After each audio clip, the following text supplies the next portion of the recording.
हरे कृष्ण कृष्ण कृष्ण हरे हरे, हरे Ram Ram Ram Hare Hare. Welcome हमारे TV channel में आप सभी भक्तजन, श्रोतागण, श्रद्धेय गुरुजन, हमारे परम श्रद्धेय गुरुदेव तथा गुरुवर्ग एवं चारों संप्रदाय के साधु संत महंत जो जहां पे जिस अवस्था में है, सभी को मेरा कोटि कोटि दंडवत प्रणाम करते हुए चल रहे हैं श्रीमद् भागवत में अध्याय 19 में प्रतिदिन करो प्रचार हरि नाम सार वृंदावन जमुना के तट से। आप सभी को चरण में हमारे श्रद्धांजलि के तौर पर श्रीमद् भागवतम गौरंग महाप्रभु की कृपा से हम नित्य श्रीमद् भागवतम का सेवा में देने की कष्ट कर रहे हैं। हमने संकल्प कर रखा है 18,000 श्लोकों का हम यहाँ पर यूट्यूब में अपलोड करेंगे। तो हमारा प्रथम स्कंद का लगभग 18 अध्याय अपलोड हो चुका है। दोष त्रुटि क्षमा मार्जनीय, ठीक है, गौरंग महाप्रभु की प्रेरणा से और परम श्रद्धेय गुरुदेव की आज्ञा से हम ये अतिवाहित कर रहे हैं। तो चलिए अधिक विलंब ना करते हुए, सुन रहे हैं तो सुनने के मौका बना दीजिए और हमारे दोष त्रुटि को और प्रतिदिन हम निरंतर सुधार करने की कोशिश कर रहे हैं। हरे कृष्ण। शील सुखदेव गोस्वामी का प्रकट्य, ये 19वें अध्याय। सूतवाच महीपतिस्त्वथ तत्कर्म ग्रहम् विचिन्त्रयन्नात्मकृतं सुदोमना अहो मया निचमनायवत्कृतं निरागसि ब्रह्मणि गूढ़तेजसि। अर्थात शील सूत गोस्वामी ने कहा, घर लौटते हुए राजा महाराज परीक्षित ने अनुभव किया कि उन्होंने निर्दोष तथा शक्तिमान ब्राह्मण के प्रति अत्यंत जघन्य तथा अशिष्ट व्यवहार किया है। फलस्वरूप वो अत्यंत उद्विग्न थे। बहुत ध्यान से सुनिएगा। सुखदेव गोस्वामी का प्रकट यहाँ पर हो रहा है। ध्रुवम ततो मे कृते देवहेलनाद दुरात्मयं व्यासनं नित्य दीघात तदस्तु कामं हृदा निष्कृताय मे यथा न कुर्या पुनरेवमोद्भदा। राजा परीक्षित ने सोचा, श्री भगवान के आदेशों की अवहेलना करने से मुझे आशंका है कि निश्चित रूप से निकट भविष्य में मेरे ऊपर कोई संकट आने वाला है। अब मैं बिना झिझक के कामना करता हूं कि वो संकट अभी आ जाए, क्योंकि इस प्रकार मैं पाप कर्मों से मुक्त हो जाऊंगा और फिर ऐसा अपराध नहीं करूंगा। अधैव राज्यम बलमद्भुतकोशम प्रकोपित ब्रह्माकुलनाला में दहाद्वद्रश्य पूर्णान मे भूतम पापियसी धीधिजो देवगो भया।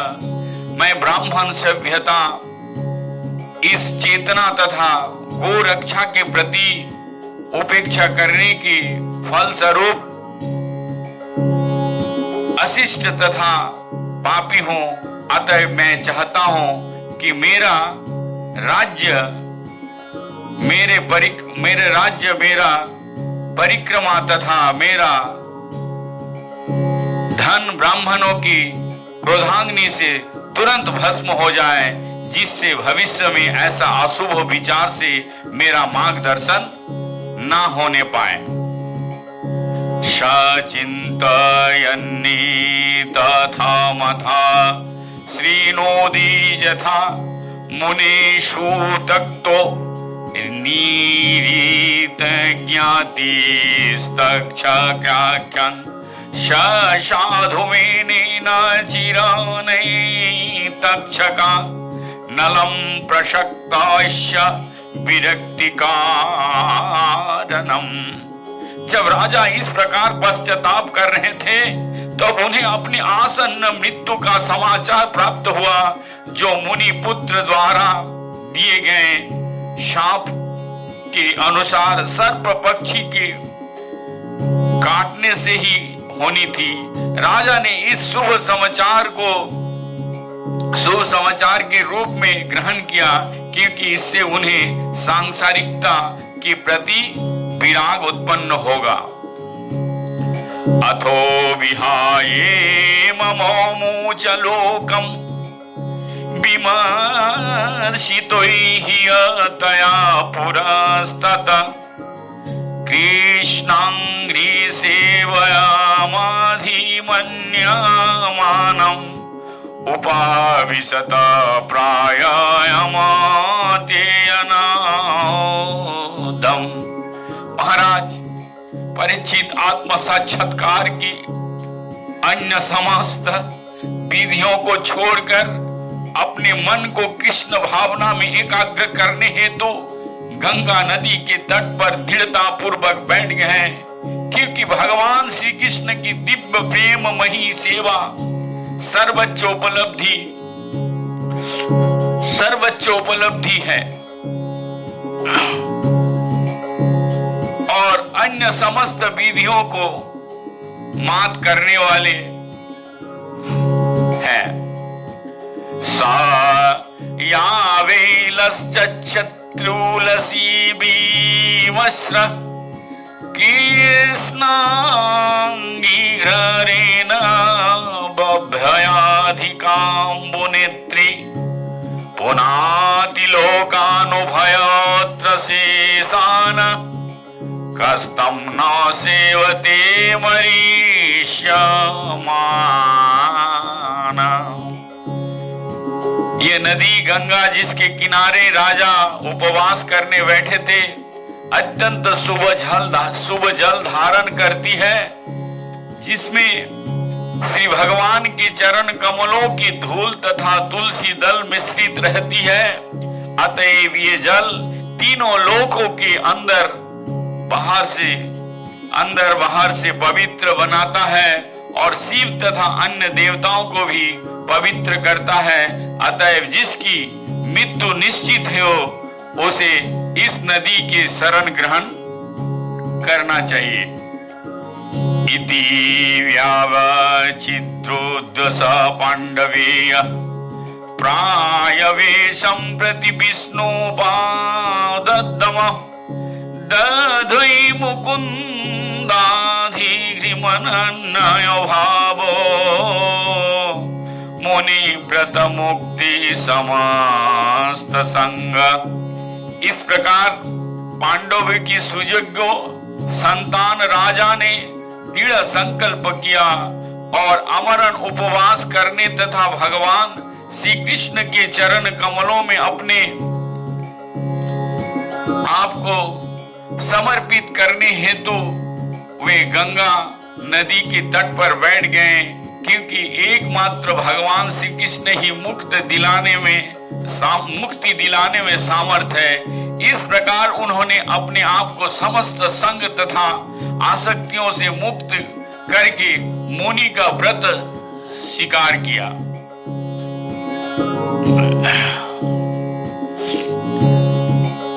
तत्रो प्रजागमो भुवामानं पुनान महानुभाव मुनया सशिष्य प्रयेन तेन तीर्थभीगमापदेशैः स्वयं हि तीर्थानि पुनन्ति सन्तो।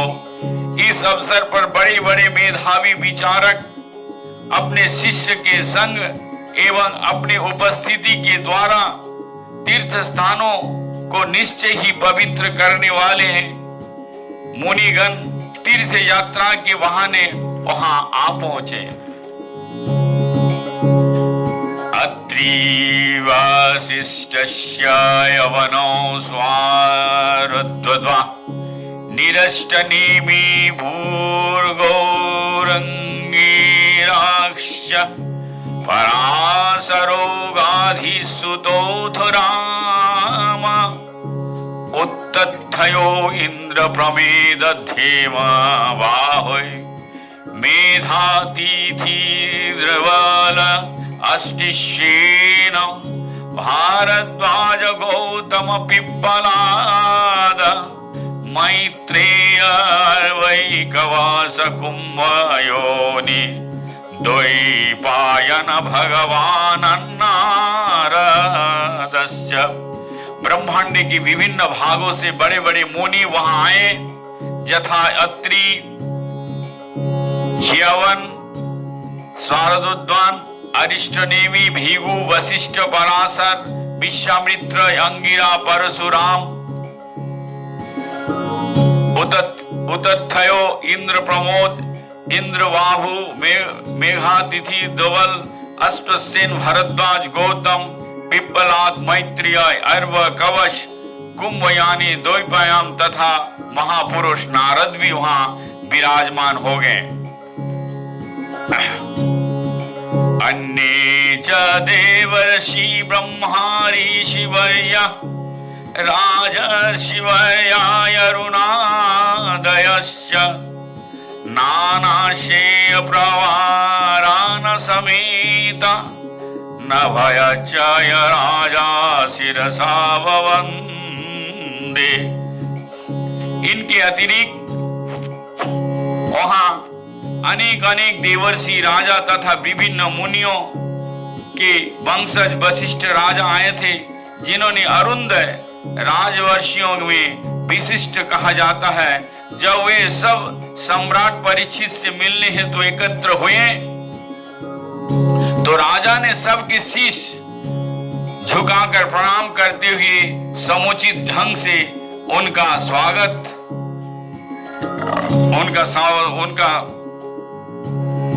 स्वागत किया। सुखोपविष्टे शथोतिषु भूय कृत प्रणाम सचिकीर्षितं यत विज्ञापयामास विविक्तचेत उपस्थितो गृहीता पानि। जब समस्त ऋषियों तथा अन्य मनुष्यों ने सुखपूर्वक आसन ग्रहण कर लिया तो उनके समक्ष हाथ जोड़कर खड़े हुए राजा ने आमरण व्रत करने का अपना संकल्प बतलाया। राजोवाच अहो वयं धन्यात्मा निप्राणं महेत्वमानुग्रहानि याशिला राज्ञं कुलं ब्रह्मणा पादशोचाद दुराद विशिष्टं व्रतगृह कर्म। भाग्यशील राजा ने कहा, निस्संदेह मैं समस्त राजाओं में अत्यंत धन्य हूँ जो आप जैसे महापुरुष के अनुग्रह प्राप्त करने के अभ्यस्त हैं। सामान्यतया आप ऋषि लोग राजाओं के किसी दूर स्थान पर थौस्थान में फेंके जाने योग्य कूड़ा समझते हैं। तस्यैव मेधस्य परावरेश व्यासक्तो चित्रस्य गृहस्य भीक्षणं निर्वदो मूलं द्विजशापरूप जत्र प्रसक्तो भयामासुद्धते। आध्यात्मिक तथा प्राकृतिक जगतों के नियंत श्री भगवान ने ब्राह्मण सांप के रूप में मुझ पर अत्यंत कृपा की। गृहस्थ जीवन में अत्यधिक आसक्त रहने के कारण मुझे बचाने हेतु श्री भगवान मेरे समक्ष इस प्रकार प्रकट हुए हैं कि मैं भयवश अपने आप को संसार से विरक्त कर लूं। तमोपायतं प्रतीयन्तु विप्रा गंगा च देवी थिता चित्तमीशे द्विजोपशिष्टे कुहुकस्तक्षको वा दसत्यवलं गायता विष्णु गाथा। हे ब्राह्मणों, आप मुझे पूर्ण रूप से शरणागत के रूप में स्वीकार करें और श्री भगवान के प्रतिनिधि स्वरूप मां गंगा भी मुझे इसी रूप में स्वीकार करें, क्योंकि मैं पूर्व से अपने हृदय में श्री भगवान की चरण कमलों की धारण किया हूं। आप चाहे तक्षक नाग या ब्राह्मण द्वारा उत्पन्न कोई भी चमत्कारी वस्तु मुझे तुरंत डस ले, मेरी एकमात्र इच्छा यही है कि आप सब भगवान श्री विष्णु की लीलाओं का गायन करते रहें। पुनश्च भूयादो भगवतयन्तते रति प्रसंगस्य तदाश्रयेषु महत्सूयं यामुपयामि शिष्टम् मत्रयस्तस्सु सर्वत्र नमोदि जय भयम्। मैं आप समस्त ब्राह्मणों को पुनः नमस्कार करके यही प्रार्थना करता हूँ कि यदि मैं इस भौतिकी जगत में फिर से जन्म लूं तो अनंत भगवान श्री कृष्ण के प्रति मेरा पूर्ण आसक्ति हो, उनकी भक्ति की संगति प्राप्त हो और समस्त जीवों के साथ मैत्री भाव रहे। इति स्म राजाध्ययो वाशया युक्तः प्राचीनो मूलेषु कुशेषु धीरः ओदण्डमुखो दक्षिणो कुलस्ते समुद्रपालया ससुतयन्नस्तभार। पूर्ण आत्मा संयम से महाराज परीक्षित पूर्वाभिमुख जड़ों वाले कोशों के बने हुए गंगा के दक्षिण तट पर रखे आसन पर बैठ गए और उन्होंने अपना मुख उत्तर की ओर कर लिया। उसके पूर्व उन्होंने अपने साम्राज्यों का समस्त भार अपने पुत्र को सौंप दिया। एवं च तस्मिनारये देवदेव प्रयो प्रविष्ट देवी देव शंघा प्राशस्य भूमौ यकीरण प्रसूने मुदा मूर्धा मुहुर्दंदो भयशनेदो। इस प्रकार महाराज परीक्षित आमरण उपवास करने हेतु बैठ गए।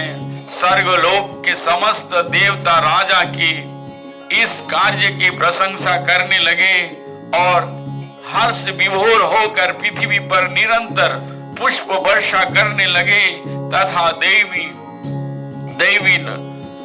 दैवी नगाड़ा बजाने लगे।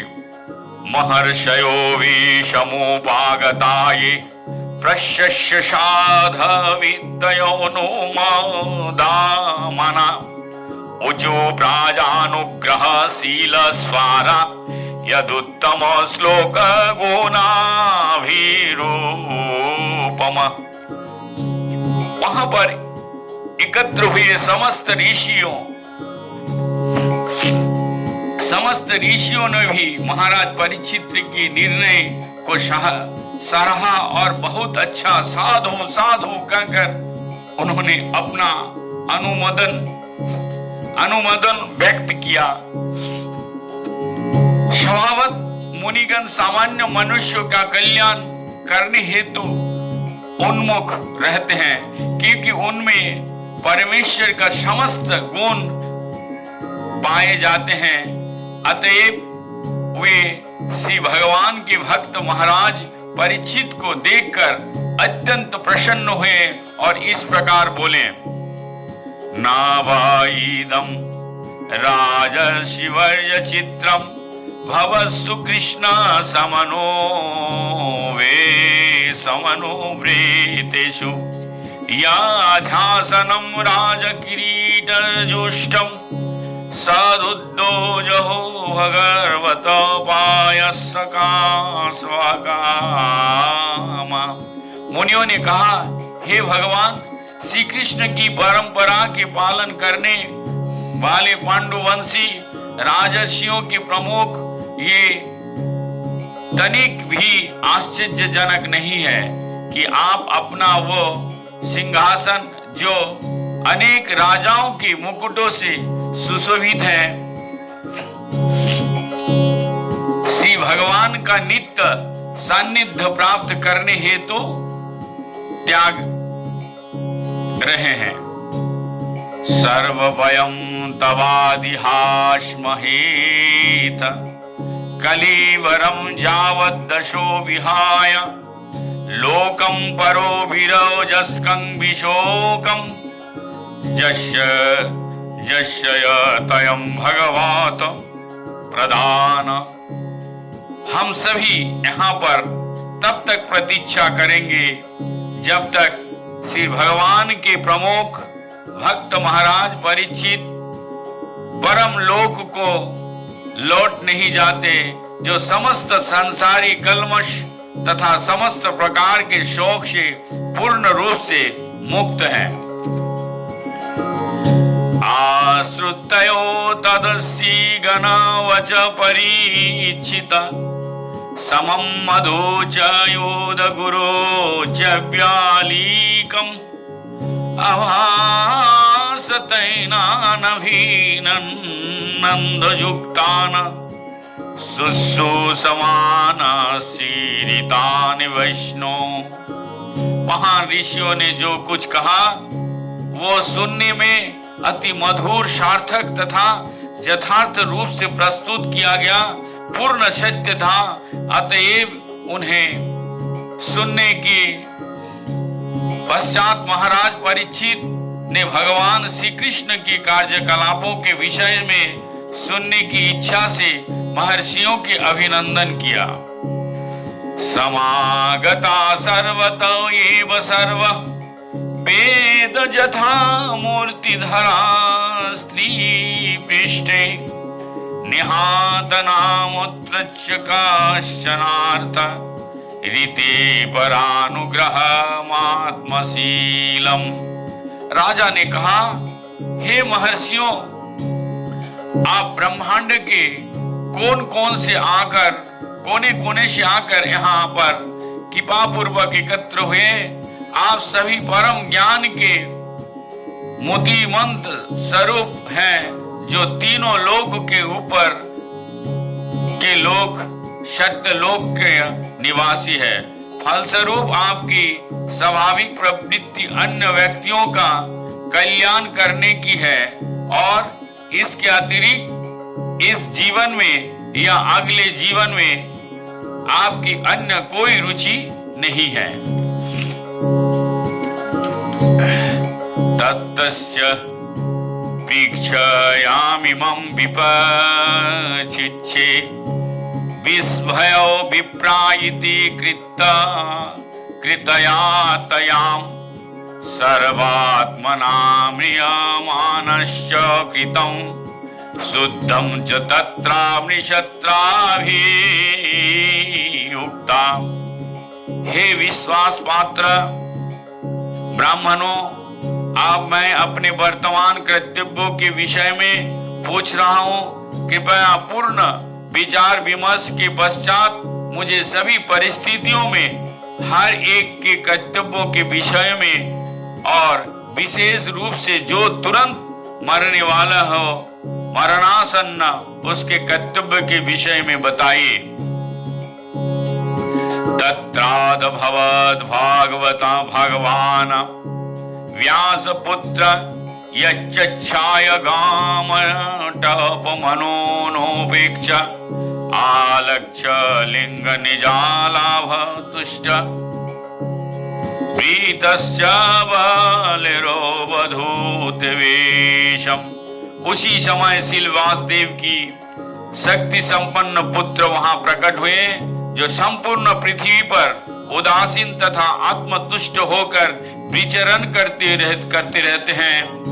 उनमें किसी सामाजिक व्यवस्था या जीवन स्तर, वर्णाश्रम, धर्म का कोई लक्षण प्रकट नहीं होता था। वो स्त्रियों तथा बच्चों से धीरे थे और इस प्रकार का वेश धारण किए थे मानो दूसरे ने उन्हें उपेक्षित किया हो। तम दियाष्टवर्ष सुकुमार पाद करोरु ब्रह्मा शकोपलागात्रम चर्वयात हि अन्न सतुल्यय कर्ण शुभ्रवाननम कंभोसजात कंठठम। अर्थात श्री वासुदेव के इस पुत्र की आयु मात्र 16 वर्ष की थी।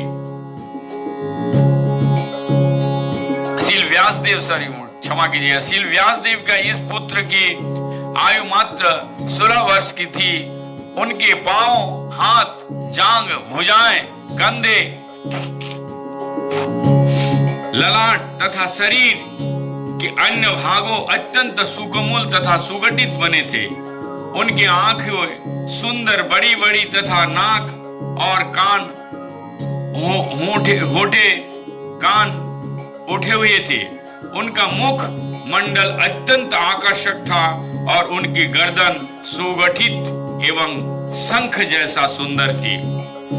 निगूढ़ जत्रुम पृथुतुरुंग वक्षश मावर्तनाभिम बली बलगुंदरम च दिगंबरम भक्ता विकीर्ण केशम पल्लंब बाहु स्वामिरुत्तमाभ्यम।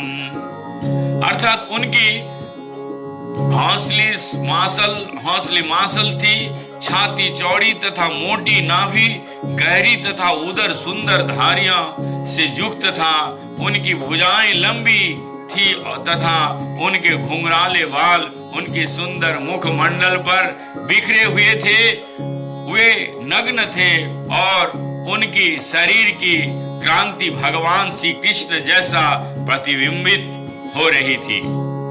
श्यामं सदा पिबयोऽङ्गलक्षश्यमा स्त्रीणं अनुज्ञां रुचिरस्मितेन प्रत्युयत्तिथिथा स्थितमनुआशासनेभ्यं सातलक्षणज्ञायपि गूढ़ वाचर्षम।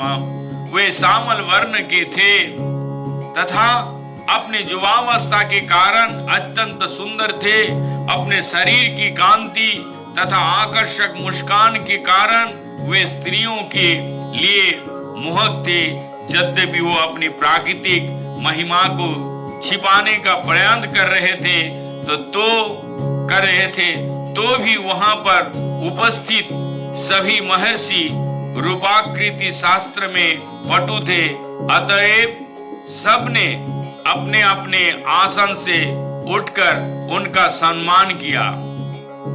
स विष्णुरतोतिथयो यागताय तस्मै शापार्य शिरसा जहार ततो निवृत्ता भूबुधा स्त्रियो हर्का महासने साप्ये सोपविवेश पूजित। महाराज परीक्षित, जिन्होंने विष्णु रात अर्थात सदैव विष्णु द्वारा रचित के नाम परीक्षित, जिन्होंने विष्णु रात के नाम से भी जाने जाते हैं, उन्होंने मुख्य अतिथि श्री सुखदेव गोस्वामी का स्वागत करने हेतु अपना मस्तक झुकाया। उस समय सारी अल्पज्ञ स्त्रियां तथा बालकों ने श्री सुखदेव गोस्वामी को पीछा करना छोड़ दिया। सबसे सम्मान प्राप्त करके श्री सुखदेव गोस्वामी अपने श्रेष्ठ आसन पर विराजमान हुए। सामृतस्तत्र महान महीयंशः ब्रह्मर्षि राजर्षि देवर्षि संघे व्यारोचतलं भगवान जतीन्द्रो ग्रहं चित्रादान करो परिता। तब श्री सुखदेव गोस्वामी ने साधु मुनियों तथा देवताओं से इस तरह घिरे हुए थे जिस तरह चंद्रमा तारों नक्षत्र तथा अन्य आकाशों पिंड से घिरा रहता है। उनकी उपस्थिति अत्यंत भव्य थी और वे सबके द्वारा सम्मानित हुए। प्राशान्तमासीनाम कुण्ठमेघसं मुनिं नीप भगवतो भयोपेतया प्राणमयो मूर्धर्ण विहित कृताञ्जलि नर्त्वा गिरा सुनुतयान वृक्षछत। तब प्रखर मुनि श्री सुखदेव गोस्वामी पूर्ण शांतम भाव से बैठ गए। वे किसी भी प्रश्न का निसंकोच होकर बुद्धिमता से उत्तर देने हेतु तैयार थे। तब महान भक्त महाराज परीक्षित उनके पास पहुंचे और उन्होंने उनके समक्ष उनके सिर झुकाकर प्रणाम किया और हाथ जोड़कर मधुर वाणी से विनती होकर पूछा। परीक्षित उवाच अहो अद्य वयं ब्रह्मणा सत्शिवया छत्रबन्धव कृपया तिथि रूपेण भगवदभीतस्थिता कृता। भाग्यशील राजा परीक्षित ने कहा, हे ब्राह्मण, अपने कृपा करके यहाँ पर मेरे अतिथि के रूप में उपस्थित होकर हम सब के लिए तीर्थ स्थलों बनकर हमें पवित्र बना दिए हैं। आपकी कृपा से हम अयोग्य राजा भक्त की सेवा करने की सुपात्र मानते हैं। जेशं स्वरानानात् पुंसः शब्दो शुद्धयन्ति वे गृहा किं पुनः दर्शन स्पर्श पादसै चासनादि भी। आपके शरण मात्र से हमारा घर तुरंत पवित्र हो जाता है, तो आपको देखने स्पर्श करने आपके पवित्र चरण को धोने तथा अपने घर में आपको आसान प्रदान करने के विषय में तो कहना ही क्या है। सन्निधायत महायोगीन पातकानि महानतायपि शब्दो न शयन्ति वै पूषां विष्णुरेव सुरेतरा। जिस प्रकार से भगवान की उपस्थिति में नास्तिकी नहीं टिक सकता, उसी प्रकार से हे संत, हे महान योगी, मनुष्य का अवैध पाप भी आपकी उपस्थिति में तुरंत नष्ट हो जाता है। अपि मे भगवान प्रीतः कृष्ण पांडु सुत प्रिय पैतस्य पितयर्थ तद्गोत्रशया तवानंधव। भगवान श्री कृष्ण जो राजा पांडु के पुत्र को अत्यंत प्रिय हैं। उन्होंने अपने महान भांजों तथा भाइयों के प्रसन्न करने हेतु मुझे भी संबंधी की तरह स्वीकार किया है। अन्यथा ते अव्यक्त गते दर्शनम न कथम निर्नाम निन्तरम प्रियमाननम संसिद्धस्य वनीयश।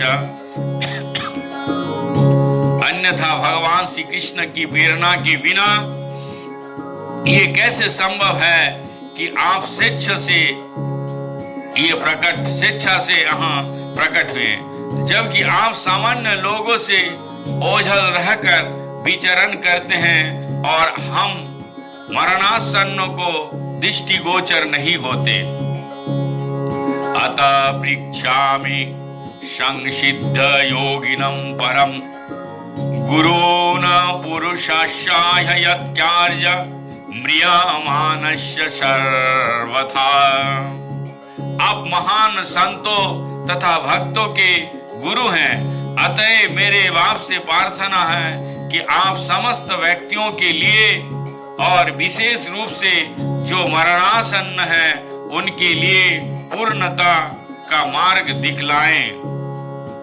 यच्छोतु व्यामथो जप्यम जत्कृतयं निभि प्रभो स्मर्तयं भजनीयं वा ब्रूहि यदा विपर्यस्यम्।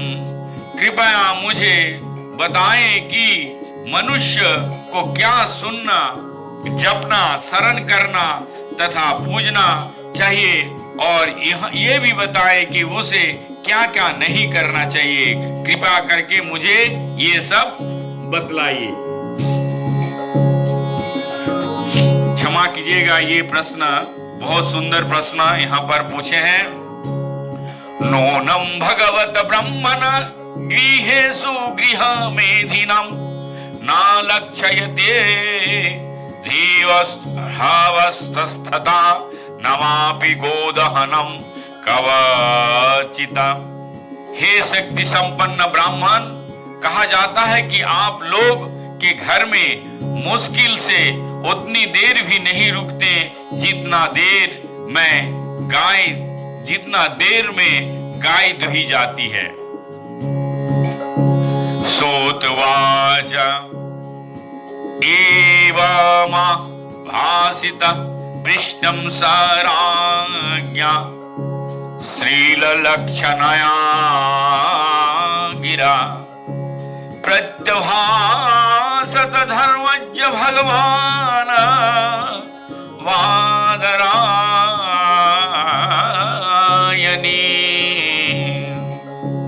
श्री सुत गोस्वामी ने कहा, इस प्रकार से मीठी भाषा का प्रयोग करते हुए राजा ने बातें की तथा प्रश्न किया। तब श्री व्यासदेव के पुत्र जो महान तथा शक्ति संपन्न पुरुष एवं धर्मवेता थे, उन्होंने उत्तर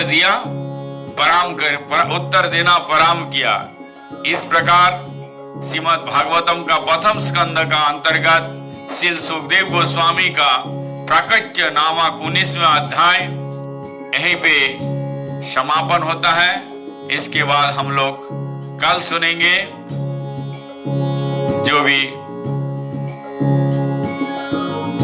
तो इस तब तक के लिए सभी लोग से हमारा विनम्र निवेदन है, जोर से एक बार हरे कृष्ण बोलने के साथ साथ हमें कृपा दृष्टि रखिए, ताकि हम पूरा 18,000 श्लोक इस तरीके से अपलोड कर सकूं। हरे कृष्णा कृष्णा कृष्णा हरे हरे, हरे राम राम राम हरे हरे।